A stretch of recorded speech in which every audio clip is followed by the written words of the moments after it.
What's up, everybody? Welcome back to another episode of the Don't Tell Mom podcast. I am freaking excited. I'm jumping out of my chair excited about this.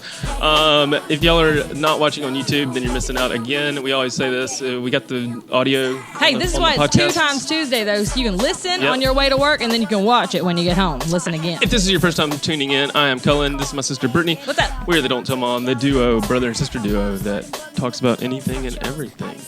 But anything goes here. Anything, even sports. And last episode was magic, and previous episodes were about addiction and substance abuse and everything like that. So, and this is going to be magic and addiction and substance abuse. This is going to be roll everything. Yeah, this is probably. I'm really excited about our guest today. This is probably the coolest one that we've had so far. Sorry, everybody else, but yes, very cool. I'm really excited to introduce Lauren Sisler. Lauren Sisler. Lauren is a multinational award-winning sportscaster and broadcaster working with ESPN, SEC Network, SEC Nation, and AL.com.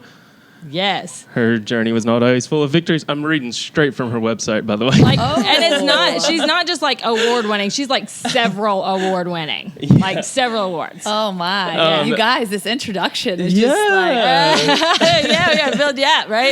It's all true though. In 2003, she was a freshman, as a freshman at Rutgers University. So she's not local, which is crazy. Because we usually get locals on. I guess you're local right now. I'm local. I've been here since 2011, so. But this is where everything kind of changes, and why I was so excited to have her on.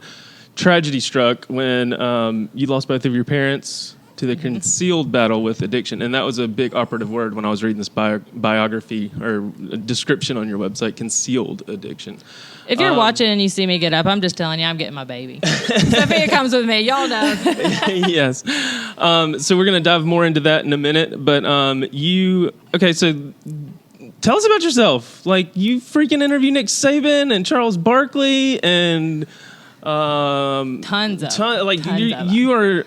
I watched one of your highlight reels, and you were just like at the Super Bowl, not Super Bowl, the Super Bowls of college football. Super Bowls of college football. The Iron Bowls. You're everywhere. So many cool people, like crazy. In close vicinity with all you. over the place. Yeah, I mean, it's awesome. First of all, I saw the license plate. It had an RTR on it, so I'm assuming. I was yes. Alabama fans in the house. Yes. Okay. We always ask if you're from here. We're gonna put that full disclosure in here.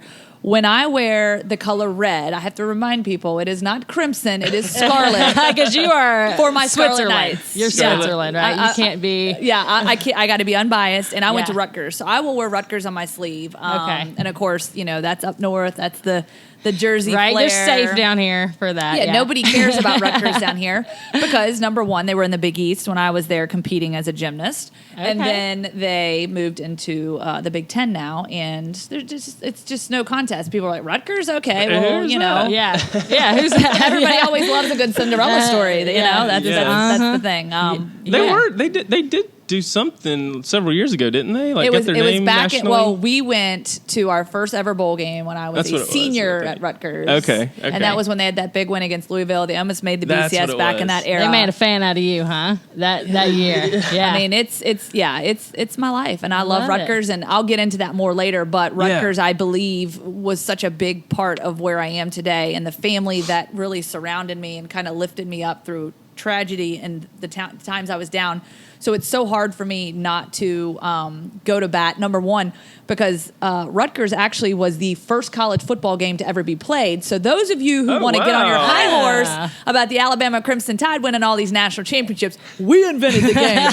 We invented the game of football. Invented it. You can tell she's been on camera several times. I love it. She's got the voice. I told her when we were walking down the steps, I was like, God, you just got that that cadence, I guess, like the flow. I feel like I'm supposed to be asking you questions, but I feel like you're about to quiz me on stuff like you do with all your. I do kind of go into reporter mode. It is funny though, as we were talking when I was coming down the stairs, and I'd like to know if our listeners agree with this. I've been told a time or two that I sound like the Miley Cyrus that was on the show Hannah Montana. Yes, that raspy kind of deeper. Yeah. I've gotten that a few times. Deeper, raspy voice. What did you think the first time you ever heard yourself on the radio? It's so heard weird. Your voice back. It's so weird. I mean, even still now, like I find myself, if you put a camera on me watching myself, like I do this weird thing where I like cock my head and I'm like, ooh, and it's almost like you're like,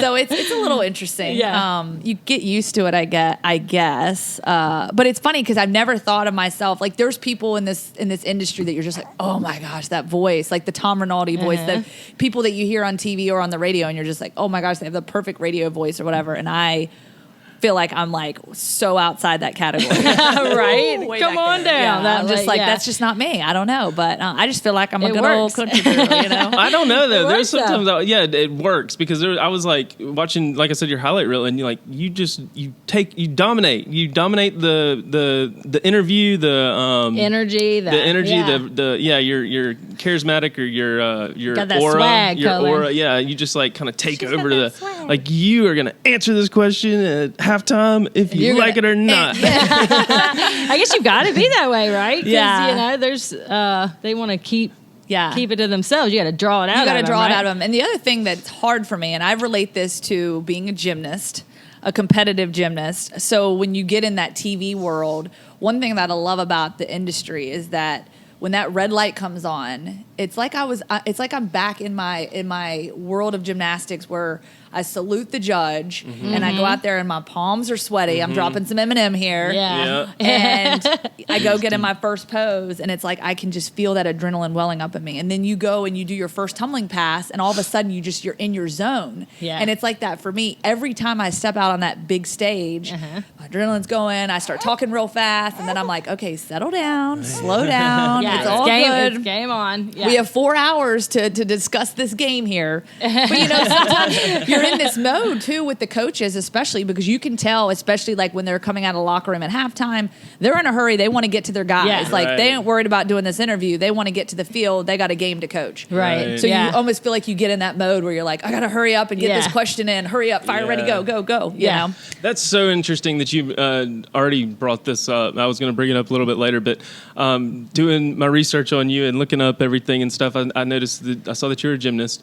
And growing up, me and Britany, me more so, I almost Why you more so, Cullen? I almost started training for the the golden boy over here. the Olympics in spring we did in springboard diving. Yeah. And Oh, wow. so I was a springboard diver for 9 years before I got into cheerleading, and that's a whole nother story at Alabama. But doing the springboard diving and then listening to how you were a gymnast, I know there's Those that. two are like sister sports. I know kinda, there's that. you know, Yeah, I for know there's sure. I know there's the team aspect, but when you're on the floor doing your pass by yourself, or when I'm on the diving board doing my dive by myself, and that red lighter whistle blows or whatever, and it's time to go, and it's such a struggle mentally, and to kind of correlate that to life, I guess, and how you have. You're all bottled up by yourself essentially. I don't know. I had the good awakening moment the other night. I was like, oh, I can relate to her so much better because she was a gymnast and she was out there performing by herself, even though she was on a team. Because you got to get in the zone. When You it's gotta just get in the you, zone. it's like, okay, now it's your turn. Because it's such an your individual weight. Yeah. sport. Right, Yeah. exactly. And so I was just, it touched me because I think I was actually watching a Greg Louganis documentary or something like that. You And it would, was- yeah. I was just like, Love God, that. we're taking it back. Well, I didn't know. I didn't even know until you just said it right now that you were a gymnast. And I think that's awesome. I Well, love Yeah. watching Keep in that. mind when I walked in, okay, you want to guess how tall I am. You can't see me when I'm sitting down, but I'm all of 5'9", and so on average, most gymnasts are Little bitty. about a foot shorter. Yeah. Maybe 5'2" is like you better just Yeah, you buckle stood up, out, baby. huh? So I stood out like a sore thumb. I honestly thought about trying to challenge her to a handstand competition at some point during this, but we don't have enough room and all that. But We might have to save that for social. Yeah, right. We'll go out in the backyard Go and do follow it. There us you on go. Insta. it's been a couple of years. But no, that's just so intriguing. So how did you go from being a gymnast to interviewing Charles Barkley and all these Dabo Sweeneys and Nick Sabans and... Well, my story is kind of crazy and just how all that came about because as a child growing up, as somebody that was a gymnast, let's be real, gymnastics is a sport that comes with a lot of injuries, a lot of ailments. So I'm going to the ortho doctor all the time, back injuries, ankles, broken bones, this and that. And it was on my mind and just sort of a love of mine to the sports world was always a love of mine, but wanted to be a sports doctor or an athletic trainer because I was in and out of the training room all the time. And I thought, man, this would be great. I'd love to help people kind of get back to their their winning ways and get back to good health with all their sports injuries. And, I think that was always a childhood dream of mine. And then as I grew up and sort of realized I get to Rutgers, tragedy happens, as we'll discuss, I'm sure, here coming up in a little bit. And it was sort of this reevaluation of myself. I'm like, what the heck am I doing here? Like, this is not, I don't think this is me. Like, taping ankles the rest of my life. And not to mention, like, I am so squeamish. I mean, what were you thinking? Like, what am I thinking? Like, when I watch games at home, like, if I'm on TV and you see the ankle go the other way, I'm like, do not show the replay. No. Do not show the replay. And it's awful. And so I'm thinking, how in the world could I have actually been the person that, like, brings them into the hospital and says, okay, let me crank this back the other way, And so I think it was just sort of this evolution of myself, this reevaluation of realizing, okay, what can I be good at? I grew up in a household where, my brother played, basketball, baseball, football. I was in the gym all the time.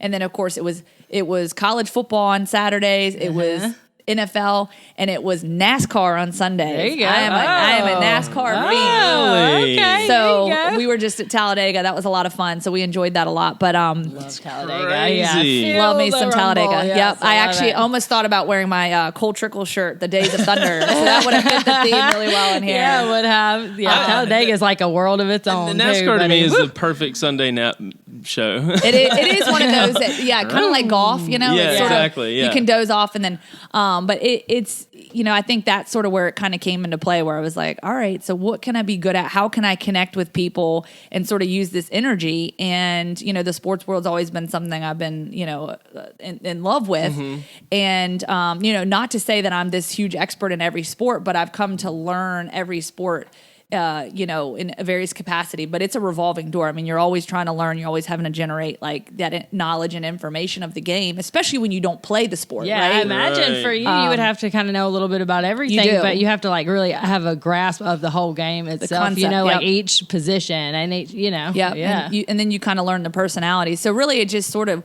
went in that direction. And once I sort of had that reevaluation, I put my wheels in motion. And it's one of those things where I tell people. Like a lot of people think, oh, you just grab a mic and you stand on camera and you just talk and whatever. And that is not the case. I tell this story to people a lot. It's so embarrassing. But my very first television job, I'm at the anchor desk. And so you're like my co-anchor, let's just say. And it's this Friday night football show called Football Frenzy.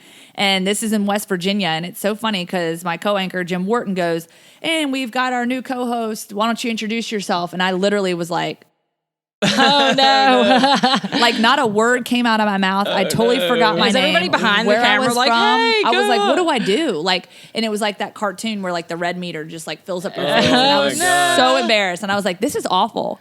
Thankfully, I still have a job, and I'm still here to tell that story. And that I didn't give up on my dreams. So I've seen some funny YouTube videos about like the news anchors that like there's a term for it. Obviously, it's like getting tongue twisted or whatever. But like bloopers, that's it. Bloopers, but they literally get so over. Their brain goes into like overdrive to where either they completely go blank or they're just like something just comes out. Like, and it's like, what did he just say? He didn't even mean to say because he's just trying to perform. It's like not connecting to the brain. Now, I've had a couple times what I call a laugh attack where I just get the giggles. Oh, no. And it is awful because you can't shake it. Like I literally had to get to commercial. I was like, guys, get off me. I don't know what to do. And you're on the TV and you're like, how do you get out of there? And I'm sitting here doing this, trying to get them to rap like on camera. And I'm giggling and people thought I was crying because I just was trying to hold it in. And I'm like, and it was awful. Oh, no. So embarrassing. So yeah, I've had my fair share. It happens. Yeah, you can't go anywhere without a few missteps. So it's fine. Yeah. You'll be all right, obviously. Right. Yes. So you're a gymnast, and then I'm just kind of stepping through. You were young gymnast, right? Yeah, I started when I was 3, so that was a lifelong deal for me. Okay. Yeah, I mean, we didn't know I was going to be 5'9". I thought I was growing, and it was one of those things where it's like the sport really stuck with me, and I was training like 20, 25 hours a week, and it was like, okay, maybe I should earn a scholarship. Maybe I should try to train for the next level. And that's sort of what took me in that direction of going to Rutgers, because everybody's like, how'd you go from Virginia to New Jersey? And it's like, well, I went where the scholarship money was. You know, I got the offer there, and it was awesome. That is awesome. Yeah. That's crazy to think about. My daughter is 4.5, and when she's a little gymnast. She had gymnastics 2 nights she has ago. Cullen got her that big thing you walk on with Balance beam? All that. We got all the mat. The mat? We got the wedge. We got the balance beam. Oh, the wedge. There's the purple balance beam standing up over there. Oh, yeah. I see it. I got that on Facebook Market.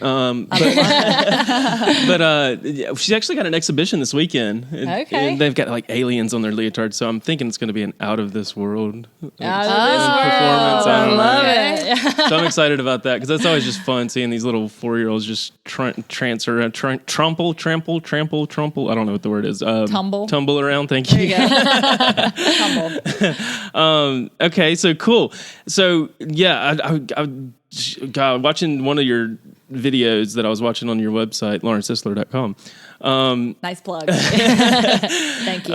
You were sitting down doing an interview with somebody, and you started talking about how you got a phone call one time. You were doing gymnastics at Rutgers, and then this goes back to the whole concealed battle with addiction and all that stuff. What happened? The more I'm looking at this didn't happen that long ago. Like, in retrospect. I mean, obviously, so it was actually just over 16 years ago, and it's crazy because I was just telling somebody yesterday, it feels like yesterday. Yes. Because, when you go through that type of loss and that type of tragedy, it's like, oh my gosh.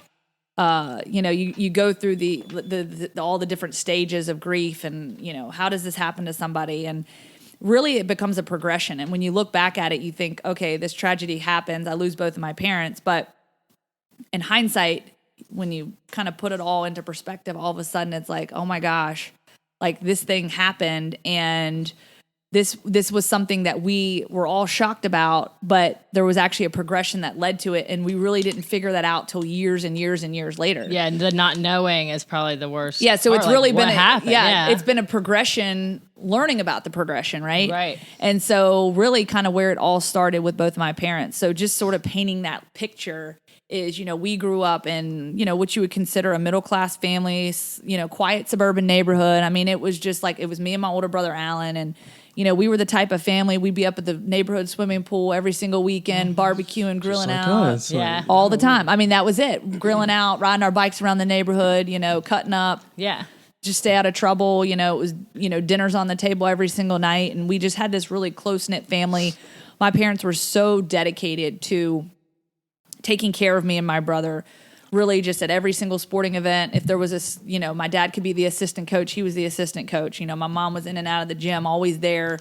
Just, I could still see her like looking in the window as I'm competing and, doing my practice and just applauding me. Or, if I fell off the beam, she'd come over there and, try to lift my spirits. And so we were just a really close family. And so, as kind of the years went on, when I got to high school is when some of the things we started to notice. So my mom got diagnosed with degenerative disc disease.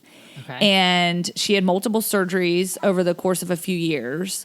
And we knew she was in pain, but we didn't really recognize that it was, a pain as deep as it was, and that it was consuming her. Did something cause that? Do you know? Degenerative disc disease, no. I just think it was, it's one of those diagnoses that comes down. Like she had the neck fusions and the carpal tunnel. It's kind of just like a domino effect, you know? And so, she's going to the pain management doctor to get prescriptions for that. And then my father had chronic back pain.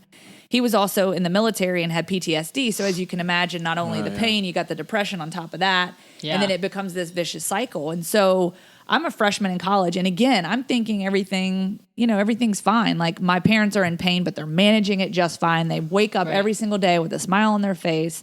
Going to the doctor, we're good. Getting their meds that they need. They're managing it, right? Right. They're managing it, and they're doing what they need to. My mom was on partial disability. My father still worked full time. He was a biomedical engineer at the VA, and I just as a family, so I go to Rutgers. My brother's out of the house. My brother's also in the Navy. And so we're out of the house at this point, and my parents come visit me in February. And, I talk about this gymnastics meet because I had not broken into the lineup at Rutgers, but they were able to give me the opportunity to go out there and exhibition my routine, show everybody, basically prove to the coaches that I could go out there and compete under pressure. Okay. And I remember finishing that floor routine, and it was like I'd scored a perfect 10. My parents were up in the stands, and I still see it plain as day, and they're just screaming and yelling like, we love you, whoa. That was my nickname growing up, whoa. Whoa. Whoa. Whoa. Whoa. Yeah. And so I just remember that vision vividly, and that would be the last time that I would see them. Wow. So that was in February. And so we fast forward to March of 2003, and, I'm studying for exams, and I picked up the phone as I did every day. And, as kids, and you guys can maybe relate to this, like as you get older, you kind of make that separation where your relationship with your parents, instead of talking to them every day, it becomes every other day and then every week or whatever. Well, for me, it was every single day. And it wasn't so much like homesick or lonely. That was just the relationship I had with them. Yeah. And so I'd call and talk to my mom about practice. Oh man, I had a great day on bars. That was like my big event, bars and floor. And I would talk to her about that. Or if, I had a bad day, she'd, pick me up and, kind of help me work through it. Yeah. So, and then my dad was just always like, life and just, small talk. And so we talked on the phone, said our I love yous and said goodbye.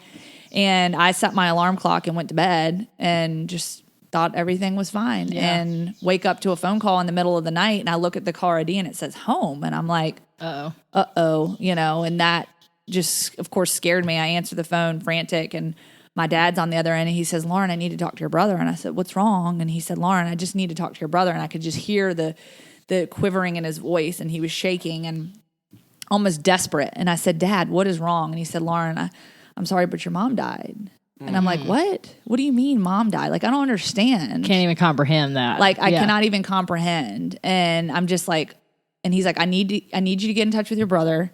So I had to be the one to call and tell my brother. Oh, God. And then he said, I need you to get on the next plane you can, and I'll be at the airport to pick you up. And so, of course, I'm throwing stuff in my bag. And keep in mind, I'm 18 years old at this point.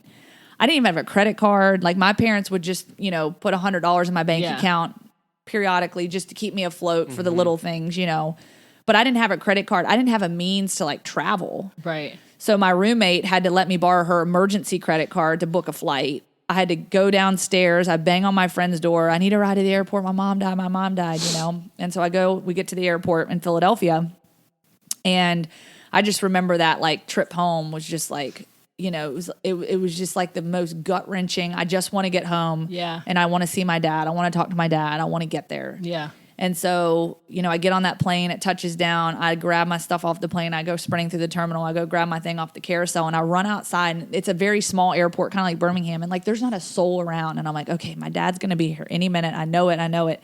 It's going to be okay.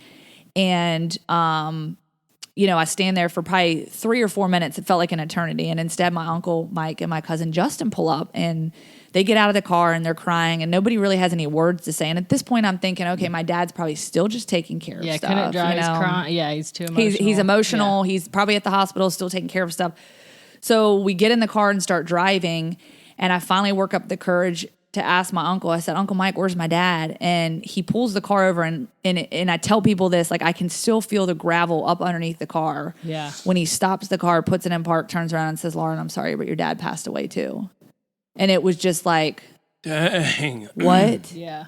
Like, so what? Crazy. No way. Like, how does that happen? And it just like, and it just like takes every bit of my soul to like feel like I'm even still in this earth when it happens. Yeah. I almost have like this out of body experience. And when I go through this, like, so in this 2-week period, we're basically going to the funeral home.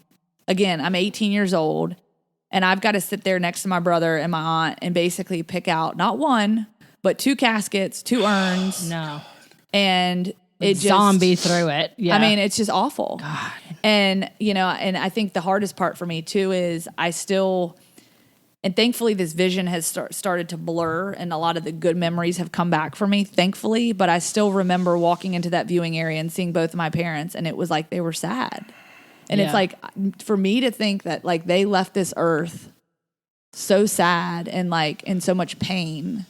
And it's awful. That is so awful. Golly. I'm so sorry. Thank you for sharing that. I know that's got to be hard every single time, no matter how many times you It's crazy, I think, I'm how... like trying not to cry in like front of you. when I just met you. I can't cry. It's okay. It's okay. It's Jesus. crazy how you're saying that you remember the gravel under the truck when you're pulling over. Isn't it so crazy how when something like that happens, you put yourself right back in that very exact moment that you were, you know? I know, I'm going to start crying too, but like even just you talking about when you found that out, everybody relates, you know, to that story. If you've lost a parent, especially as young as we are, you know, when you're not supposed to. And I remember I was in Costa Rica and I was by the swimming pool and I'm having fun and I got the email when Dad got cancer. And I just remember that feeling, you know, where your whole body just sinks and you're just like, what, you know? And then when he passed away, it's like, what? And then you feel like you've got this huge giant hole inside of you. And nobody understands and nobody can fix it. Help. No, there's nothing you can do to help. I remember being in Tallahassee with Katie on internship. Yeah. And just felt completely lost and helpless. Right? It's like that, but in that very moment, it's like everything that was around you, like every sense was alive and you can remember. It's like you can, you know, smell the same air as you were when you were there. You know what I mean? Like it's just that, it's crazy how when something tragic happens, you know, it's ingrained in you. And to have to go through that twice, it just blows my mind. Like I can't even imagine, because I was just in pieces when my dad passed. To lose both of them back to back, it's just like. And then all the little details afterward that you're explaining, like just walking in and seeing both of them, picking out both caskets, all the things that you don't really think about. You're like, you know, you think about the big picture. Like who would have ever thought that you would have had to do that? Pick out a casket. And you don't even think about that ever. And then that young. Again, you always think that one person's going to be there with you to help you go through it. And at that point, you know, I'd lost my grandma, which, you know, was a very difficult time, but the circumstances weren't so shocking, I guess. Right. And I think that's what's hard is because, you know, and my brother and I talk about this too. It's like my dad was 52 and my mom was 45 and like they were seemingly so healthy. They got up every day with a smile on their face, put their clothes on, you know, went to work. My mom was always in and out of the gym. And again, we knew they were in pain, but like, that kind of pain just didn't make sense. And so, you know, the story and how it all unfolded that night, the only thing we know is what was in the police reports and then obviously what my dad reported when he found my mom. And just going through those details, it took me 10 years to even open up those toxicology reports because for so long, I lived in this shell of shame. I was shackled to it because I didn't want people to know that my parents died from overdoses. I could never use the word overdose or addiction in the same sentence because to me it was like people are going to judge Stigma, me. They're going to judge them. And like everybody loved my parents so much that I was like, I'm just going to destroy their legacy if I let this out of the bag. And so I had actually developed this very sugar-coated story. I'd be like, well, my mom died of respiratory failure. Well, yeah, she died of respiratory failure, but it was because she ingested fentanyl, which is morphine that's, you know, 50 times more potent than any drug on the market and never should have been prescribed to them to begin with. They're not terminally ill. Why were they being prescribed this thing, right? Right. Blows my mind. And they both were taking it and obviously became addicted to it and were abusing it. So they started altering the way you take it. And that's how they both overdosed. You know, and they were both ruled accidental overdoses. And I think that's the one question I get a lot too, are people like, you know, was it intentional? You know, did they mean to do it? And you can never get inside somebody's mind and know what kind of pain they're going through, the depression, the battles they were facing, the financial struggles. I mean, you name it. It's across the board. But I know in my heart and as a woman of faith that my parents would never intentionally leave this earth. And so I have to rest in that knowing that as much pain as they were in, that they fought so hard for me and my brother and my family to stay afloat for as long as they could. And so to me, I rest knowing, you know, they're in heaven, they're watching, they're sitting here with me right now when I share their story. And I feel so much conviction in that. And for so long, I would hide from that because I was like, people are going to judge them. And what I found out is transparency and truth when that came out, people actually embraced them even more. And they were like, your parents were such loving people, and we loved them so much. And just to know they were in that much pain and going through that, and we didn't do anything about it. Right. And I think that's where now, as I've grown and matured and understand what addiction is, like my parents are no different than the homeless man living under the bridge shooting up heroin, because surely at some point that man had a roof over his head, probably had food on the table, and unfortunately circumstances took him in that direction. And so just because my parents were prescription drug addicts, everybody gets there somehow. And I think that's the big thing that we have to advocate for, is getting people, number one, to talk about it. There is hope in recovery, and then the prevention side, right? Getting in front of it. Yeah. Well, it pisses me off because it's like you hear these stories and you hear people passing away from, their addiction to pain meds. And it's like they trusted somebody to give them those pain meds and to monitor them and to make sure that they weren't abusing it, and that the doctor wasn't prescribing more than needed to be, and to make sure that they're weaning them off of it, and all these things, and other ways to deal with the pain. It pisses me off because I feel like somebody needs to be held responsible. You know what I mean? I mean, they're getting 90-day supply of OxyContin. Like, who needs a 90-day supply of OxyContin? Why you got fentanyl in the first place? You know what I mean? Why are we starting... And I guess now it's probably a little bit different than it was 16 years ago. But thankfully, and we've got a lot of work to do when it comes to that. But it's just, I don't know, did your parents ever have any kind of drugs or whatever before the doctor prescribed them medicine? Well, I know that growing up, and I don't know a lot of the history. I mean, my parents were very open with us about their past, and sort of, they were kind of the parents that were like, look, we understand that, some of your friends participate in activities, but if we ever find out that you do it, so help me kind of thing. It was always like laying the hammer down, and I know that in my parents' time that they had recreationally tried different drugs. And, from what I understand, my aunt kind of fills me in on this. This is my mom's older sister. Back when they were all in high school, like crystal meth and those really hard hitting drugs were so recreational. Like nobody really knew the effects of it, and so for them it was almost like drinking a bottle of liquor or alcohol or whatever. And so it was dabbling in different things. And I know that my parents had done some of that like prior to, but it was very recreational. And really very normal. It was very normal. And then kind of after that, it was like, all right, now we got a family, and you're doing we have a family, exactly. kids, and like I said, my mom kind of worked different jobs. Probably one of my favorite was she used to work at Nabisco. So when you get the damaged boxes, she'd be bringing home like the Oreos and the vanilla wafers and all the good stuff. So I always loved that. And then, like I said, my dad worked at the VA, at the Veterans Administration. He was a biomedical engineer. So he would, go in and out of the operating room and work on some of the equipment and kind of the behind the scenes stuff. And again, it was just like this normal life. Like I thought, but what's so crazy is you think about that now, and I look back, and there was dysfunction. Like my dad was an alcoholic. I didn't know what alcoholism was at the time. And so I knew like he would go on a bender and drink for a couple days on the weekend, and then would go 6 months sober. My mom would probably give him an ultimatum and say, hey, get it straight. He'd go to AA meetings, whatever. And then he'd relapse, and it would be like for 2 days. So it was almost like, the wheels would come off, but the pieces would get picked up real quick and then moving on. Okay. Right. And again, a lot of this stuff as kids we're sort of protected from. And these are things I hear about more so after the fact from my aunt who was around it. And, with my mom, till the end. I mean, her and my mom were like this. Super and close. So you hear these stories after, but, I knew that my dad struggled with the alcoholism. Like I said, he had the PTSD from his service in the military. I was actually born in Cuba, so he was a Navy diver. Wow, he did that cool. for 5 years. Yeah, so it was pretty cool. I don't remember it. I was 1 when we moved back to Virginia, but just thinking of your dad that way is pretty cool. I was like you're a badass. Yeah, I was like, that's so cool. That's awesome, yeah. Being born on the naval base there, and but that was obviously a problem for him. He really struggled with the aftermath of that and some of the things he had to do when he was in Cuba that really kind of emotionally I think that so many people rested with him. Yeah, so many people go through that. I think that had to face war, and one of the biggest things you just said, that one of the big takeaways was transparency and truth. And like we've said, kind of when we started this podcast, we've said it every podcast almost. Like we started this just as a fun, like tell story, brother and sister joke about all the crap we used to get into, the drugs we used to do, the parties we used to hide from our parents, and that kind of thing. And then because of the concealing of addictions and stuff that if I don't think I would have come forward with when I did, could have easily gone down that same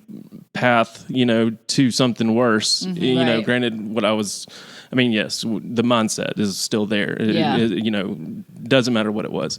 But the just being able to talk about it now, like you're saying, and like just opening up about it and taking pride in like the legacy and I'm just like I was so hyped and now I'm just like I know we bring it back down. Crazy. No. Like I'm just like I cannot even imagine or fathom. Like like you said, it took you a while to get back to all the positive memories, like your mom bringing cookies and your dad being this hero and all these things. It's like that's what you got to remember them for, not the circumstances that caused their death. You know what I mean? Right. You got to just move past it, I guess. And man, I don't know how you do it. Well, and it's one of those things, you go through those stages of grief and you go through the anger. And I spent, I circled that 2-week mark because basically my aunt and uncle said, Lauren, you're going back to school.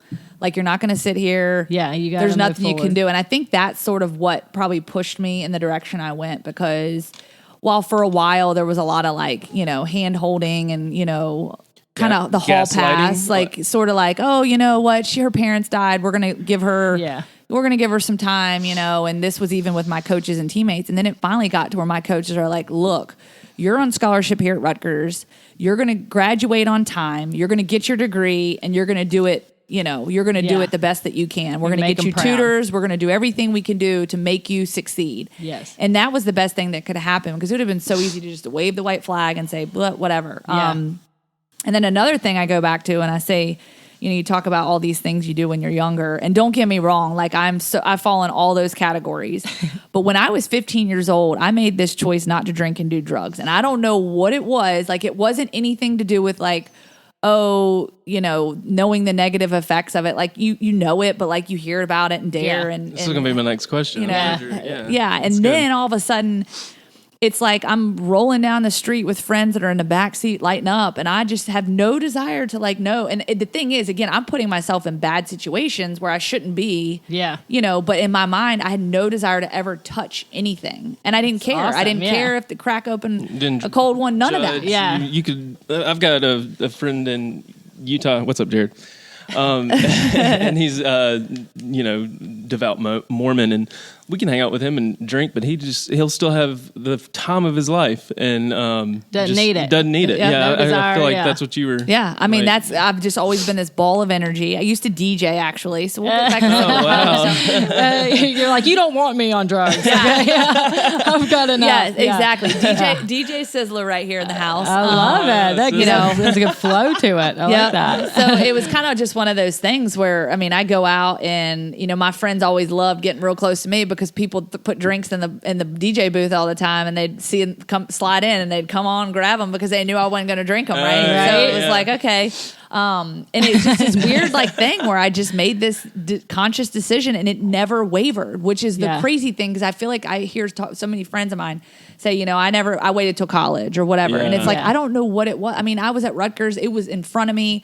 The drugs, you walk in frat houses, you'd see people doing, crazy stuff. And you're just like, but it never dawned on me that was ever something I wanted to do or be part of. I will never forget one time my friend had given me her prescription medicine for migraine headaches. I don't even actually know if it was a prescription, but it was like very heavy duty stuff. Yeah, and she's like, well, I had a massive headache and I never got headaches, and we didn't have any ibuprofen or anything in the car, and we were driving home, and I was like, I'm gonna lay my head down. And she's like, just take this, like just take a half of one, you'll be fine. And I took it, and then it was funny. It was all of us girls. We would get in her hot tub. Well, and that was probably another thing that added fuel to the fire, because all of a sudden, sweating, like that loopy heat and stuff. I mean, I was like, oh no. I mean, I was dying, and I was like, if that is any indication what it's like to be high or drunk, I never, ever, ever, ever want to feel that again. Yeah. It was awful. Don't want nothing to do with it. So, and I just think in so many ways I dodged such a big bullet, because who knows if it would have skipped a generation, or if I would have become, disposed to the addiction of that. Right. And I think it's so important because, it's so hard to tell a 15, 16, 17-year-old, like, don't do that. Right. Right? what do? You go exactly against the grain. It makes you want to do it. Push and why? the button. Don't push the button. Yeah. Push the button. Yeah. And it's that curiosity and it's and I hear people tell stories, and obviously, two people you've had on this show, my boys and my girls, Danny and Haley Malloy, love them so much. They've talked to me more openly about their addictions and their stories and what it's like as an addict to go through that, and just to know like how you can rise from the ashes like that. I just can't even imagine. I've been to an AA meeting before, and it blows my mind. Like, the compassion I have for people in addiction is so strong, because to know that person over there sitting in that chair has to wake up every single morning and make that decision to do or not to do. Yeah. They're shackled to this thing for the rest of their lives. Yeah. And again, I know people overcome it and they're able to, get through life without making that like a priority in the front of their forefront. But I mean, I hear it's a struggle for everybody, and I just think to myself, oh my gosh, I just give people that go through that and are able to find recovery just so much credit and so many props, because I just can't imagine doing that. I mean, it's hard enough for me not to like dig into the candy drawer, right? Yeah. I mean, we all have addictions, and that's what I preach to people too. Like, addiction comes in so many shapes and sizes. And I go back to this one story on Facebook back when Whitney Houston had passed away, obviously of a drug overdose, and she had gotten into some real bad drugs. And I remember my aunt had posted something about her and her beautiful singing, and kind of paying tribute to her. And then some dude got on there and commented like, "Oh, you're going to pay tribute to a drug addict?"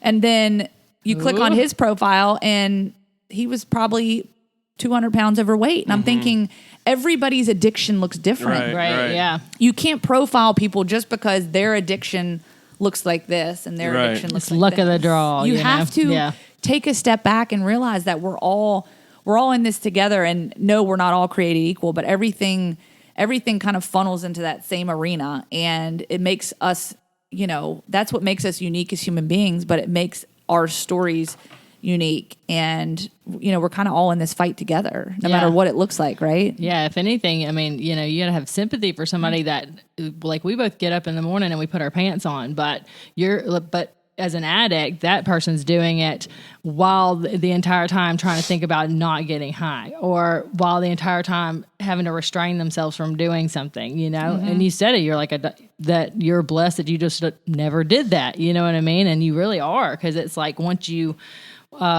that becomes a part of your life and you're an addict, it's always there. Even like smoking cigarettes. I mean, I haven't smoked a cigarette in years, but I smoked for 20 years, and that addiction is still in my everyday life. Like, every day I see somebody smoking a cigarette on the TV, and it's like, dang, I really want to smoke a cigarette. And then I'm like, no, because it's going to be gross. As soon as I take it, it's going to be a waste of time. I'm going to smell like cigarette. I got to go in the shower. All those things just go through your head. And as an addict of anything, like, drug wise anyway, I think that's something that people struggle with every day, and you never know what somebody else is going through. You never know how hard their restraint is in comparison to yours. It's easy for me to say, no, I don't want to smoke a cigarette because that's gross, and but for somebody else it might be like really life or death. Yep. Yeah. And how many people do you know that are addicts today, whether it be drugs, alcohol, cigarettes, gambling, sex, whatever it may be? How many people wake up and say, ooh, I'm going to be an addict, that's what I want to be when I get older? Yeah, right. Not a single one. I don't know anybody, if we're talking about cigarettes, that is proud that they're smokers. No, ashamed. Yeah. I mean,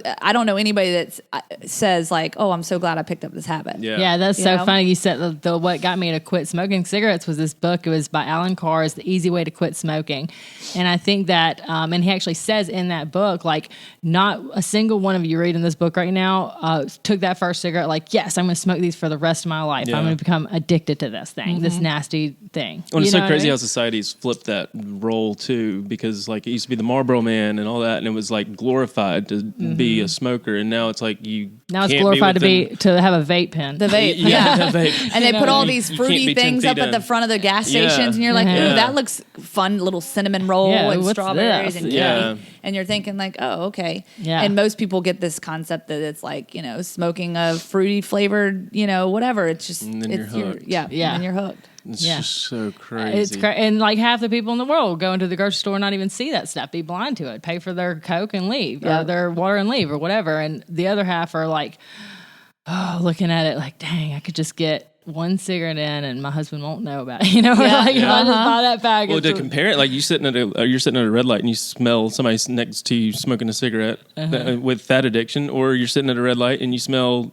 the McDonald's. So there's like, it doesn't, like you said, there's just no way to know what people are going through as far as their addiction. I literally work out behind on 280 the. Shout out to Lewis Sanders at Torque Performance Training. He gives me those guns right here. But like, so it literally is like right there on 280 where there's like the Taco Bell and the Arby's and the McDonald's and the Burger King, like all the fast food joints. And it's so funny because we'll run these hills and it's like I smell that and I'm just like, like that grease just smells so good, And then you think, okay, I'm working out, I'm trying to be healthy here. Like, don't think about it, Yeah. But it's so funny you get consumed to that. And the other thing that you get consumed in is how society portrays things. When you go on somebody's social media account, I know you guys are all about that social life. You're really good at it. You've like made that your lives, right? Right. Now, granted, you guys are a lot more transparent with like real life stuff, but why do you think, especially our millennials, take photos and they're literally doing 2,500 different angles and they're only posting one? So you're only seeing somebody's highlights, right? Right. You're not seeing the lowlights in people's lives. Right, and so you're literally seeing this Instagram feed and you think, oh my gosh, this perfect life. They're so perfect. Yeah. But like reality, nah. Reality, they don't even have pants on is what I'd say about my husband. He'll take a picture. Yeah. We did like an entire video one day and he has no pants on. We were at the table. You know what I mean? Well, that's so crazy. Two things is the whole you portray this like we portrayed for so many years this perfect little family vlog. In hindsight, we were drinking every single night, and then we nipped that in the bud after a certain amount came to a head. It was just like, what is going on? And you just slip into, there's a slippery slope of just like one drink and then two drinks, and then it goes from wine to vodka and cranberry, and then it's a 32-ounce drink. It's just like, and then it's every night. And so we've cut that out, but like on camera, nobody sees the drink sitting over there off camera, and if it is in the shot, I can edit that out because I edit the videos. And so going back to the whole Instagram thing, they just announced, I don't know if you saw this, but it's probably about a week old now when you're watching this. They were getting rid of the likes because of the way they're likes and comments. They're testing, right? not the comments, just the likes, because so they're people testing don't it out. Obsess over how many likes Canada first, because everybody's portraying this filtered life. Oh well, it only got 3 likes. She's not that cool. Oh, I've heard of people that will literally post and within an hour, if they don't get so many likes, they'll delete the photo. I think social media is an addiction too. Social media is an addiction, and Katie's like actually worse than porn, deleted some of her apps off of her phone because, especially with what we do, I mean, I've had to turn off notifications on all my stuff, and I check it randomly throughout the day, but like we've gotten to the point even now to where we're like considering just having our desktop, and when we sit down at the computer and not that's being smart. So when you actually hip. are making the conscious decision to sit down and focus on that for that moment. This is my hour of social media time. Oh, I need to do that. Yeah, that is good. That's so smart. I need to too. I don't look. I'll wake up I've been told. So we talked about it a little bit off camera beforehand. So after I get married, we're planning our honeymoon. Yes, I want to know about this. Yeah, so we'll talk about that. Yeah, so his name's John Willard, the lovely John. Hi, John. Hi, John. Thanks for letting us borrow your future wife. We love you, John. I love you. Let me see that ring. Dang, girl, that's so pretty. I love it. Hey, he did good job, John. Yes, thank you, Dang. You did good. Yeah, he did good with that. But so it's funny because he already said we're planning our honeymoon, and of course putting the cart before the horse because we're getting married next May. Okay. Like we're still a year away. What day? May 30th. Oh, It's like okay. 2020. We're May 12th. It was Okay. our anniversary. So close. Yeah. Hey, the weather's perfect. Yeah. Weather's perfect. So Hot, but yeah. So I'll get back to where we're getting married because I think you'll like this. But so we're planning this honeymoon thing, and so he was like, I really want to go do like the Mediterranean and kind of see a little bit of everything. And I was like, all right. And our good friend said, why don't you do a cruise? You unpack one time. You can go see a little bit of everything, and then once you figure out like, what you really like, you can always go back in the future and like really explore. Right. And I'm like, that sounds like a great idea. So of course you're looking at like the times, and it's like 7 days, 8 days, climbing on up to like 12 days. I was like, yeah, but we have to go here. If we're doing 12. There, yeah, we have to go. there. You're already out there, right? You've already spent the money. So he said to me, he's like, all right, well, here's the number one stipulation. He says, you're allowed to take as many pictures as you want, but absolutely zero social media. So you can't post anything while you're there. So like we can capture the moments and have them, but he says while you're there, because what I get, I'm notorious. I overthink everything, and I will sit there thinking about a caption for like 20 minutes, and then I'm like, wait, that sounds really stupid. Should I use this emoji or this one? And I'm just like, what is wrong with me? And I think I look at people like you who are great at social media. I'm like, surely it took them like 20 seconds to post that because you're posting all the time. I have to get confirmation from Katie like 3 times. Yeah, like, is this good? Is this one or this one? They look the exact same. Yeah. And it's so funny to me. And I tell athletes this a lot too. It's like, hey, all about that screen grab life. You tweet something out, it's out there. Think about poor Kyler Murray, like when the Heisman Trophy race, like some reporter actually went and dug up as much dirt on every single Heisman Trophy finalist so that the minute that dropped, who was going to be the Heisman Trophy winner, they could drop the dirt. And I'm like, who wants to be that person? Like, that's awful, right? And meanwhile, life is passing you by. And it's just like, I think it's a great idea. But it's a great idea. I was like, and he's not as real big into social, and he always gets on me. He's like, just post it, would you? Or he's like, you spend way too much time on it. And it's just one of those things where, he's like, Lauren, people like don't even read the captions hardly. Like they're looking at the picture, like move on. But I think it's great because it's so important. And Mr. Alabama over here, roll Tide, roll. I got you. No, so I went to Hawaii last year with Tua Tagovailoa. Okay. You know him, right? Yeah. Do you know who that guy is? Yeah. The quarterback of the Alabama Crimson Tide. And so we went to Hawaii with his family. And so it was sort of kind of a trip that we went on. And the goal of it was sort of to go the idea was to do it sort of under the radar. Like we weren't we were doing a documentary. So it wasn't like we were posting anything real time. Okay. We weren't Snapchatting. We weren't Twittering. We weren't doing any of that stuff. Okay. And so it was the whole concept was like, okay, we had our cameras, our professional cameras shooting video of the family and their adventures and stuff. But there were times where we were on and we were off. There was no Snapchatting, no social media, nothing. We took a couple pictures like for memories, like, right. and, I have. Yeah. But it was such a great experience because I wasn't buried in my phone. Yeah. So like we're going to luau's and doing all this stuff. And it was like so fun to sit there and like watch this stuff like in real time and not through like my camera, and through my phone.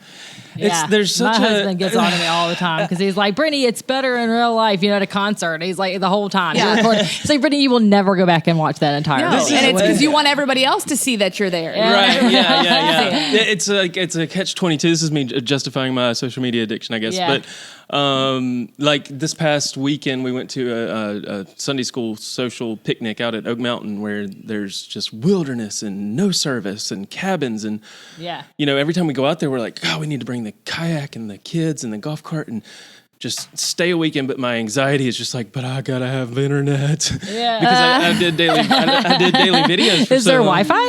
Yeah, I would Glamping? literally do daily vlogs for like 6 years straight. Yeah, every day every single you day. needed to And do so it. I was searching for Wi-Fi if we were traveling. Like, so you never took a day off from that? Yeah, no, it was every single day, 7 days He a never week. recorded like one earlier, none of that. No, yeah, so it was like the night Daily. before I was editing or the morning.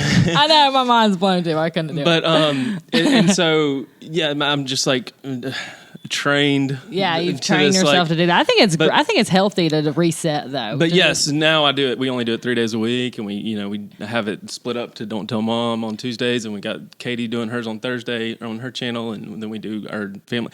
But on the flip side, I'm like, when we were doing daily, I would have had so much regret not having Dad on, not having vlogs, those not having memories yeah. to look back on. And at the same time, too, like I was just telling a girlfriend of mine that it's like, oh, I know everything that's going on with you because I see it on your social media. You know what I mean? Like, oh, I know you went to that concert or whatever.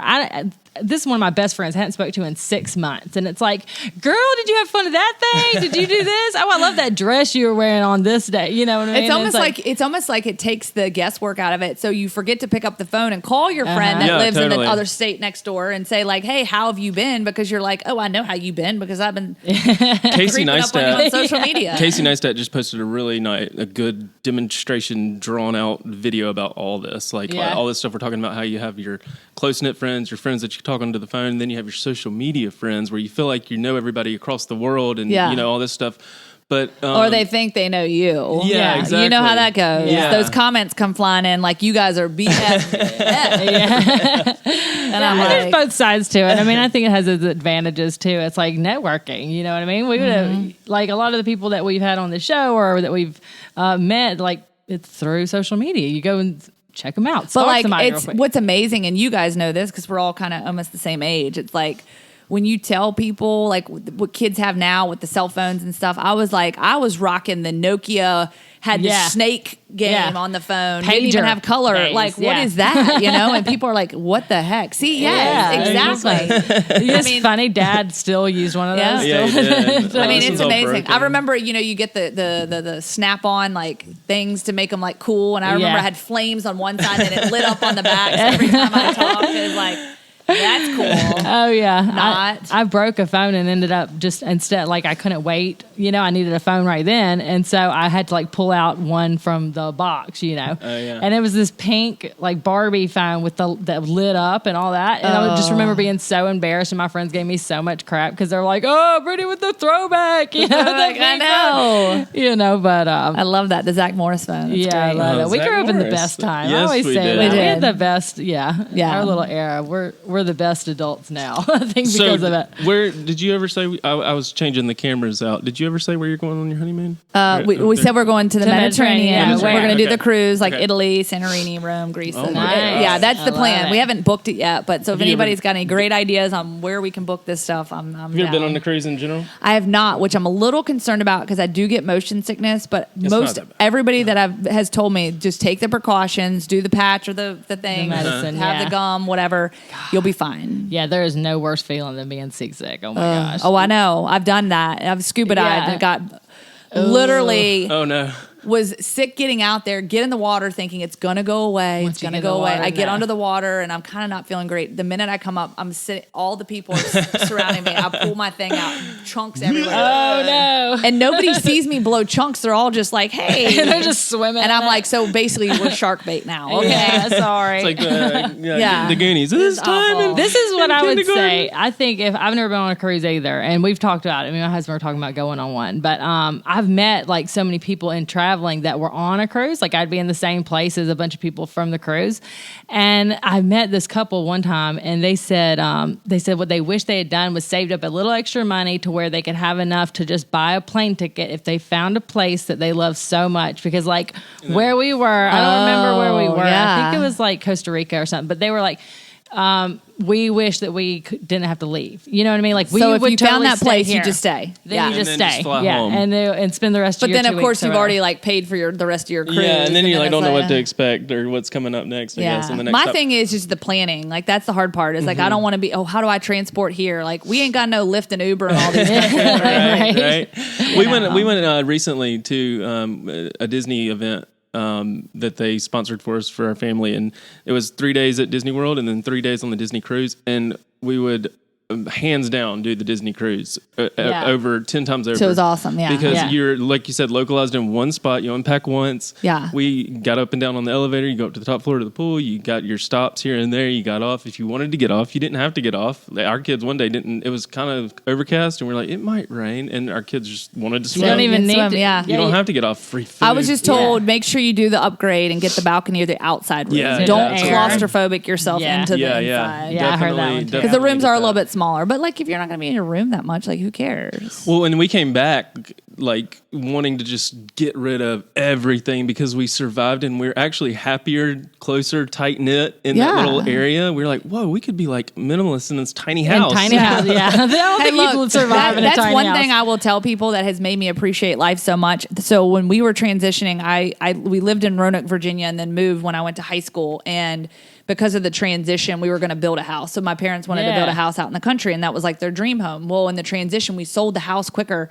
We moved into this trailer, and when I tell you, it was pea green, like it was this awful color. I mean, just this dump of a trailer. And I was just, typical teenage kid, like, Yeah. Well, I think I was like 12 at the time. I was like not all about it. But then like we move in and we ended up having a Thanksgiving and a Christmas there. And you can imagine it was just tight corners. I was in this little like shoebox of a room, but it brought us so much closer, and it just makes you appreciate things so much more. And I look back at that and think, so when we moved into our house, and it was, again, a modest, 2,000, 2,500 square foot house, nothing crazy. Yeah, right. But when we move in, like the bedrooms are fairly large, and then the closets were fairly large. That was the big part for me. I was like, whoa! Like my closet was bigger than the room I had in the trailer. And it was like, man. So it's amazing when you go through those situations. Like you kind of appreciate the smaller things more, and you're like, what do I need all this other stuff for? Right, Like, Like we were perfect for 4 days with just this little room. Like it was like a little bunk bed. Crazy. And our kids actually slept better. Like it was so crazy. Versus at Disney World where we had this big room Free and range, Serengeti zebras and giraffes outside. It was just like, what? This is crazy. But no, you're gonna love the cruise. It was. There were times where I was like, hadn't taken any sips of alcohol or anything, and I was like, whoa, whoa, what's going on? But like, something that big, you think you can't really feel it. that's right? what I was thinking. But then, like, there were times where, you could really feel it. But once it got probably going, like when you get on a treadmill and then you get off, and you kind of feel that way. your legs are a little jello-y. That's so exciting. I'm so happy. I like for you. want an invitation to your Congratulations. wedding. I'm just like, You're ready? I'm inviting Throw it out myself. there. So Can we like set up a booth and like do a play-by-play? That would be awesome. Okay, here comes Lauren DJ Sisler. yeah, well, it's funny because people ask me, they're like, "Are you going to DJ your own wedding?" I'm like, "Heck no, I can't DJ my own wedding. Like that's not going to work." So that is awesome. So switch gears real quick. You're with the Addiction Prevention Coalition. Is that? Yep, the Addiction Prevention Coalition. I do a lot of volunteer work with them, and that's how you know Danny, right? That's how I know Danny. Okay. Yeah. So he worked at the APC and put in a lot of hard-earned years there, and really that's kind of how I got tied into the addiction community and the prevention community here in Alabama. So like when I moved to Alabama in 2011, I started to really come to fruition with my own story, and I said, what can I do to help? And like got in touch. It was like this weird, crazy way that I actually got in touch with Danny, and it was when he just first started there. And then we became friends, and then I started volunteering, and then it's just kind of gone from there. So I'm a board member at the APC, and then that's kind of launched me into doing more of the outreach and public awareness and that sort of thing. And so that's sort of how I got my website started, and then doing more public speaking. And my goal was just to go out and really just spread the word and just be a voice for this monster that we are constantly facing every single day. We're all facing. You're not the one with you have somebody. I promise you have somebody close to you that is going through it. Yeah, absolutely. I recently heard Nick Saban had to give up Little Debbie's. He was hooked on Little Debbie's for a while. And he slimmed down a little bit, but I think he has Terry by his side. What's he like? Nick Saban? I like Nick Saban a lot. I think that he does obviously get a bad rap from the media, but he does make an effort to come out a lot and be like, sometimes he'll leave the podium after a press conference and then he'll come back and be like, I just wanted to thank you guys, And so I think a lot of times people think it's more out of sarcasm, but you just have to understand his humor. Yeah, he's real dry. He's real, I like him, but though. still, I think he's like unassuming. He's just this what you He get. reminds me He's of just Dad. locked in. He reminds me of our dad, kind of, sort of. Yeah, like just the way he. Hey, listen, this is Yeah. what I'm going to tell you what. I'm going to tell you like it is. And one thing that people I don't think appreciate about him enough is that, I've done a few of his radio shows, and it's funny, like you'll see him sit there and he'll kind of jot down notes throughout. He'll jot down people's names because he likes to address people by their first name, which I think is great. You're having that one-on-one conversation. But somebody will ask a question. Sometimes you wonder, like he'll start to answer the question and then he'll go off on this tangent, and people are like, where did this come from? He knew going into that press conference he was going to have a message. And whether it's for the NCAA or for the decision makers, the league, the SEC, he always has a message. Because he knows it's going to end up on national television and it's going to circulate. But he also has a message for his players and his team, and I think a lot of that has to do with just what is pertinent to everyday life, and he sees it. The guys that he comes in, because they become like family. I mean, they are like you've got how many people on your roster, over 100 dudes on your roster, but they become family. That becomes your responsibility. You're sort of like you're as a coach and as a program, like the parents are trusting in you that you're going to take their son, you're going to develop them, grow them into young men and prepare them for the next level, whether it be in the professional sports world or whether it be in a career or whatever that path may take them. And so sometimes I think that gets lost because people have this perception of like, oh, if you go play at Alabama, then you're going to go play in the league and you're going to make a ton of money and that's it. But it's not all, rainbows and leprechauns, right? There's so much that goes into it. And I think that is overlooked so many times. And so I find that he really digs into that and sort of has these messages, and I'm like, I hear you, coach. Yeah, like, I hear you. He's sliding, you know, and I get it. And I see him too sometimes in these interviews. I'm like, he's pinpointing somebody right now. He's got something, and they know he's talking to them exactly about they know, some like, issue. Hey, it's me. Well, and I think that's so important too, because me and Katie, I think I mentioned this in our last episode, have been recently doing some personal growth therapy and stuff, and I've got another guy scheduled in June. He's booked till June, but anyway, at this last session, we did a geneogram, which is where you kind of like draw out your family and based on addiction and this kind of stuff, and it goes down, and seeing it on paper, it's so freaking eye-opening.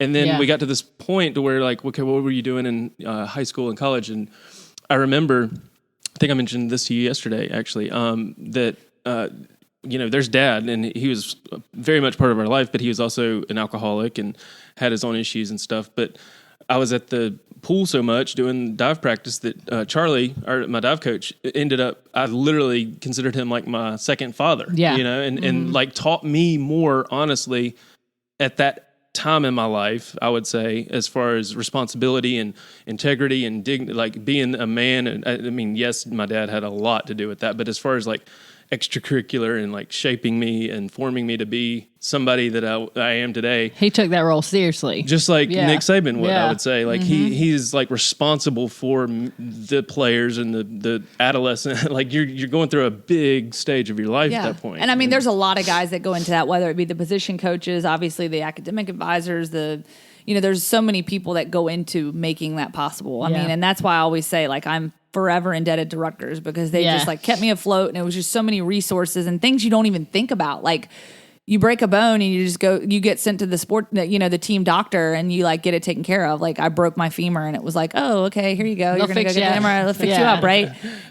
Blew out my ankle. And then like you get into the real world, and it's like, oh, I got to go sit for like 4 hours in the ER. Right. I actually have to pay money for this. Like, wait, what? I thought this was free. I have insurance. Like, I don't get it, And so you kind of like realize that. And that's one thing, that big argument always comes up, like the pay for play. Like, should these players get, and it's just like you are crawling into like this rabbit hole going down that. But I will say, all that aside, what you get as a collegiate athlete when you're at an institution like that, at Rutgers, it was a Division I school, it was a Division I program, and everything that we got, all those resources, there's just no price tag you can put on that. Right. And I said, for those 4 years that I was there, I couldn't even tell you what that would be equivalent to in monetary Priceless, value. yeah. It's just, it doesn't equate. Like, and it's hard to teach people that, especially when they're on the outside looking in, Yeah. That's awesome. That is amazing. Well, where can everybody find you? Plug. Yeah. LaurenSisler.com. The plug. Yeah, so I'm Lauren Sisler on everything. So Twitter, I'm pretty active on Twitter, mostly in the sports world. You're always doing the tweet. Yeah, that's where you get your breaking news. You know what's going on in the world, who's going to be the starting quarterback, blah, blah, blah. So at Lauren Sisler on Twitter, at Lauren Sisler on Instagram. I've got the Facebook page, Lauren Sisler. That is Sisler. And just so people know, my fantasy football name is Twisted Sisler. Bring it on. Bring it back the 80s again, right? They're like 80s, right? I love it. I'm kind of fitting the theme here, 80s, 90s. So awesome. yeah, And it's at DJ Lauren Sisler. Sisler on Sisler. Snapchat? Whoop, whoop. Yeah, right. Just Yeah, and then of course the website LaurenSisler.com. So obviously, yes, lots of a little good bit stuff more there. going on there. And this has been fun. This You guys, has been for so sure. can I just tell you amazing. though, I never got to tell you where we're getting married. Oh yeah, Where yeah. So we That's- did. That's what I was buried getting it. at. Yeah, that's what I was getting to when I was asking about your honeymoon. That's we are getting married at the same resort that Dirty Dancing was filmed. No way. Are you going to do the dance? Okay, well, You got to no. do the dance. No, because number one, I paid way too much for the dress. I didn't. My aunt, love you, Aunt Linda and Uncle Mike. It will get destroyed. But we are going to the lake this weekend, and we're going to practice the lake lift. Okay. So our goal is to have a good. It's probably going to be pretty ugly because I don't think we're going to accomplish this. But do the lake lift for our save the date. So at least we've got something that replicates Dirty Dancing. I love it. So I got my white jeans, my white tank top. I'm going to be wearing, and then Instagram story behind the scenes. Yeah, Love we'll do it. that for No sure. social media We'll for do that. John will, he'll have his guns out. But Okay, good. He likes to remind me that I'm not 90 pounds and 5 foot nothing like Miss Jennifer Grey, i.e. baby. And I'm like, thank you, John. Nobody puts a baby in the corner. Yeah. I can't wait to see So that. anyway, Where did y'all meet? we actually met. Are you ready for this? Yeah. Okay, so where I used to DJ, It's a bar in Roanoke, Virginia, and it's an Irish pub, and then it turns into like a club at nighttime. Okay. It's called Corned Beef and Company. How That romantic. sounds just as good as Beef O'Brady's. So romantic. I love it. That is hilarious. And one more thing I'll throw in there because I always throw this in there. He's actually 7.5 years younger than me. Oh, hey, cougar. Watch out now. So we always joke about that. So. That is Well, incredible. tell him not to joke too hard. My husband's 1 year younger, and he's always like, "Hey, old lady," like he's like we're. Well, our mom and dad were like 10 years apart. Yeah, It's something crazy. like Yeah, I that. think my parents were like 6. It's just always different when the woman. The woman woman's was the older older. one. I know. Yeah. Yeah. Well, So, he did good. You John. should be like, hey, don't make me come down there and get you, boy. Yeah. If you ever gets in trouble. Okay, wait. I gotta ask. So, babies? Y'all want yes, kids? for sure. Okay. I'm creeping up in the 30s there. I know Yeah, everybody, yeah. but things have changed, and Lord willing, I think a lot of times people have that perception of so I grew up, it was me and my older brother. So in my mind, I'm like 2, I'm great, Fine, have yeah. it. Now it's funny, his dad is a twin. So his Okay. dad's an identical twin, and I've got twins on my side of the family. Oh, you might get both. So I'm first like, try. okay, is that good? Maybe if I get a boy and a girl, then I'm done. But I guess that's not my call. So Oh we'll see. my Let's see what gosh. happens on the cruise. No honeymoon I'm babies. not hoping for that Yeah, quite yet. you don't want a honeymoon baby. Well, Well, I mean, whatever. congratulations. We're definitely going to Super put all excited. of her information, y'all, in the description. So make sure to go and check her out and Thank follow you so along. much again for Thank sharing you. your This story. was so I know how fun. hard it has to be every single time to I know. think back and go put yourself back in that place in life and time and oh God, Yes. just could not Well, imagine. thank you. it. And it's such an honor to be here hanging out with you guys and just, I respect all the work that you do and just, Well, come back anytime. It's just Anytime. fun. Come on back. I I can't feel like, wait to see I you feel like on- we've known each other for years. No, you walked up. I was like, "Oh, this is Lauren. Let's go. This is amazing. You're That's so easy to good. talk to. I can't wait to see Hey, you on TV now." next up, Nick Saban, you gonna have him on your show? I was just Yeah. about to say, Oh, if can we you do, call him if we for do us? get Nick Saban, we got to get out of the basement. Yeah, I know. I told Cullen, I said, we're not bringing Nick to the basement. Okay, we'll do an on location for that one. But yeah, tell him to call us. Okay. I got him on my favorites. Right. Yes. Thank you so much. Yes, thank you that so much. concludes episode 47. God, Cullen. Freaking 47 in a row. That I social know. media addiction is real, y'all. Yeah, it is. The podcast life is real. Thank y'all go y'all follow so- Lauren and yeah. Thank y'all so much for watching. Definitely go check out the Don't Tell Mom podcast on Instagram because we're trying to get 10,000 by the end of the year. Yeah, so let's y'all go go. follow. Get it up. Thanks for watching, y'all. We'll see you next week. Have a good week. Don't tell mom. Don't Tell Mom. Peace. Peace.